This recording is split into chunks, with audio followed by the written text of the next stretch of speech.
ఏ దేశం వెళ్లినా ఎంత ఎదిగినా జాతి మూలాలను మరవొద్దని నిరూపించారు అమెరికా నూతన ఎఫ్బీఐ డైరెక్టర్ కాష్ పటేల్. భగవద్గీత సాక్షిగా ఎఫ్బీఐ డైరెక్టర్గా ఆయన ప్రమాణ స్వీకారం చేశారు.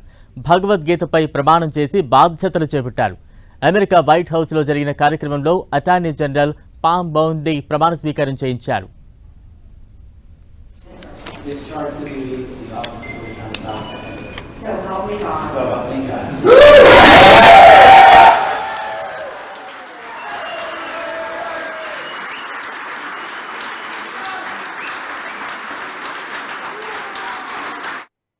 గర్ల్ ఫ్రెండ్ అలెక్సిస్ విల్కిన్స్ భగవద్గీతను పట్టుకోగా దానిపై చేయి ఉంచి ఆయన ప్రమాణ స్వీకారం చేశారు.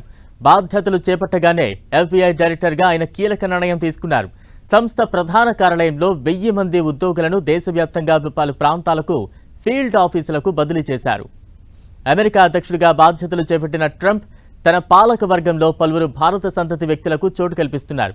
ట్రంప్కు విధేయుడుగా పేరొందిన కాష్ పటేల్ను ఎఫ్బీఐ డైరెక్టర్గా నామినేట్ చేశారు. దీంతో ఆయన బ్యూరో 9వ డైరెక్టర్గా బాధ్యతలు స్వీకరించారు. కాష్ పటేల్ కుటుంబ మూలాలు గుజరాత్లో ఉన్నాయి. అతడి తల్లిదండ్రులు తూర్పు ఆఫ్రికాలో పెరిగారు. ఉగాండా నుంచి అమెరికాకు వలస వచ్చారు. 1980లో జన్మించిన కాష్ యూనివర్సిటీ ఆఫ్ రిచ్మాండ్లో గ్రాడ్యుయేషన్, యూనివర్సిటీ కాలేజ్ లండన్లో న్యాయ విద్యను పూర్తి చేశారు.